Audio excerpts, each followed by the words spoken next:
Hey there, and welcome to this explainer, where we're going to dive deep into the mechanics of, well, nature's most violent and concentrated storms. We often look up and think of the sky as just this passive, empty space. But under the right conditions, the atmosphere transforms into an unimaginably powerful engine. So today we're going to break down the science, the history, and the technology behind tornadoes.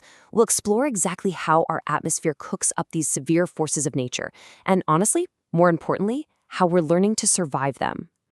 Just imagine this for a second. It's a peaceful afternoon in a small town. Dark clouds start rolling in, rain starts falling, and you hear that distant rumble of thunder. Then, suddenly, this rotating funnel descends from the clouds, and within seconds, it touches the ground.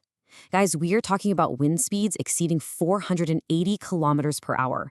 That is literally faster than a Formula One race car tearing down a straightaway. And crazily enough, it's even stronger than the winds inside most hurricanes. In just a matter of minutes, a hyper-localized storm like this can completely erase an entire neighborhood that took decades to build. We're talking tossing cars into the air, snapping power poles like twigs. And then, just as quickly as it appeared, it vanishes. So, this brings up a huge question. How exactly does a single thunderstorm concentrate so much energy into a spinning column capable of throwing cars and leveling buildings? I mean, it almost defies logic, right? That thin air can act like a giant invisible drill against the Earth's surface. Well, to answer this, we need to strip away all the chaos and look closely at the fundamental laws of atmospheric physics that actually drive this phenomenon. Which brings us to Section 1, The Monster Awakens. Okay, to understand this localized destruction, we first have to look at the big picture, the macro-level ingredients. All of our weather, from a gentle breeze to the absolute worst storms, happens right here in the troposphere, the lowest layer of Earth's atmosphere. And the recipe for a tornado? It requires some very specific elements colliding. Let's dive into an essential one called wind shear. Think of the atmosphere as this massive battleground of air masses. You've got warm, moist, less dense air rising rapidly. At the very same time, colder, denser air is sinking. When these two contrasting masses collide, they can trigger severe thunderstorms. But the real secret sauce here is the wind shear. Basically, that's a sudden change in wind speed and direction as you move higher up into the atmosphere. This intense shear catches the air between these altitudes and physically rolls it into an invisible, horizontally spinning tube of air, just floating right up there in the sky. So let's look at how this monster actually builds step by step. First, that warm, moist air rises from the surface. Second, the cold, dry air arrives and clashes right into it, sparking a thunderstorm. Third, our wind shear starts forming that horizontal spinning tube we just talked about. But here is the absolutely critical fourth step. The thunderstorm has a powerful updraft, like a vertical column of rising air, and it grabs that horizontal tube of spinning air and tilts it straight up. This creates what's called a vertical mesocyclone. Finally, as the rotation tightens and the pressure drops inside this mesocyclone, the funnel cloud develops and drops all the way down to the ground. Now, the physics here are just fascinating, and they act exactly like a figure skater spinning on the ice. Think about it. When a skater has their arms stretched all the way out, they spin at a certain speed. But the second they pull their arms in tight to their body, their rotation drastically accelerates. It's a principle called the conservation of angular momentum. Well, the exact same thing happens up in the sky.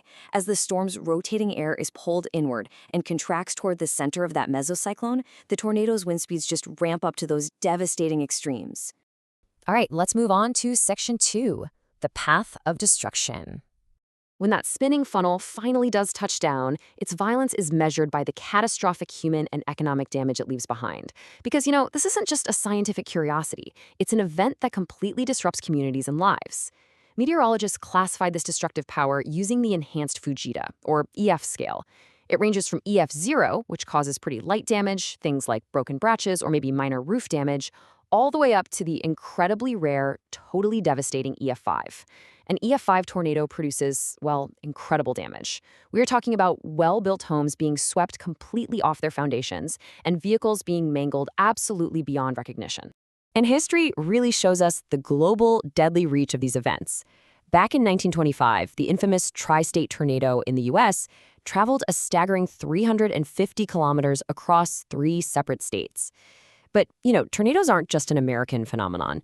The 1989 Daulatpur Satoria tornado in Bangladesh is a truly tragic reminder of this. It claimed around 1,300 lives and still stands as one of the deadliest in recorded history. And looking more recently, modern EF5s in Joplin, Missouri, and Moore, Oklahoma have shown us that even with all our modern warnings, the destruction to infrastructure and the economic loss, which easily runs into the billions, is just absolute.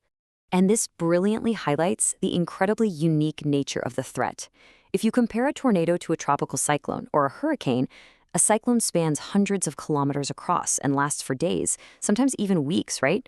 Causing immense regional devastation. A tornado, by contrast, is tiny. It's often just tens to hundreds of meters in diameter, and it might only last a few minutes to an hour. Yet despite its incredibly small size, a tornado packs significantly stronger peak winds into a hyper-localized area. To put it simply, a cyclone is a broad hammer, while a tornado is a surgical drill. Which brings us to Section 3, predicting the unpredictable. So, knowing how fast and furious these storms are brings up a massive challenge for us. If these funnels are so brief and concentrated, how on earth do scientists actually track them and warn the public before disaster strikes? Well, meteorologists fight back using a highly sophisticated network of tools. They rely heavily on Doppler weather radar. That's really the primary tool for actually detecting rotation inside the storm clouds before a tornado even forms. And this is backed up by eyes in space via weather satellites monitoring cloud development, weather balloons taking vertical atmospheric profiles, and surface weather stations. Today, we're even bringing artificial intelligence into the fold, using massive numerical weather prediction models to crunch the atmospheric data and forecast the risk of severe thunderstorms hours or even days ahead of time. But despite all of that incredible technology, we are still left with a pretty harsh reality, and it comes down to this number, 10 to 20. Because radar can spot a rotating mesocyclone before the funnel actually forms, forecasting currently provides a critical 10 to 20 minutes of warning time. Sometimes a bit longer if you're really lucky, but man, that is a breathtakingly brief window. I mean, in just 10 to 20 minutes, communities have to receive the alert, process the danger, and take cover. It is, quite literally, a window that dictates life and death. Okay, Section 4, surviving the storm. That incredibly short warning time emphasizes exactly why proactive engineering, rapid communication, and proper safety protocols are our absolute best and honestly our only lines of defense. But human ingenuity is stepping up to mitigate the destruction through smart engineering. Obviously, we can't stop the wind, but we can completely change how we build for it. The installation of reinforced underground storm shelters and safe rooms has been proven to significantly improve survival rates, even in a direct EF5 strike. We're also using wind-resistant construction techniques now, like much stronger roof connections and impact-resistant windows. And on a civic level, cities are increasingly moving their vulnerable power grids underground to prevent total blackouts, and they're deploying rapid mobile emergency alert systems. That way, that precious 10 to 20-minute warning reaches every single smartphone in the danger zone instantly. But engineering is really only half the battle, right? Surviving also means knowing the facts and leaving some very dangerous old myths behind. For example, never ever waste precious time trying to open your windows during a tornado warning to equalize pressure. It just doesn't work. It wastes time, and honestly, it exposes you to flying debris. Also, don't rely on geographical features like mountains to block a storm. Tornadoes absolutely can and do traverse mountainous terrain all the time. And perhaps most importantly, if you are driving, never try to hide out under a highway overpass. Actually, scratch that. It's worse than just a bad hiding spot. The concrete structure compresses the wind and acts like a deadly wind tunnel, which drastically increases the speed of the debris. Your best bet is always going to be an interior room on the lowest floor of a sturdy building. Ultimately, understanding tornadoes isn't just about mastering all these complexities of atmospheric physics, wind shear, and angular momentum. It's about respecting the incredibly humbling power of our environment. Through science, we've decoded the monster, and through engineering and preparation, we can survive it. But it leaves us with a pretty fascinating thought to ponder. If nature can effortlessly build a 480 km/h drill right out of thin air, what other immense forces is our atmosphere just hiding in plain sight? Thank you so much for joining this explainer. Life Tales, learn, think, grow. Keep exploring.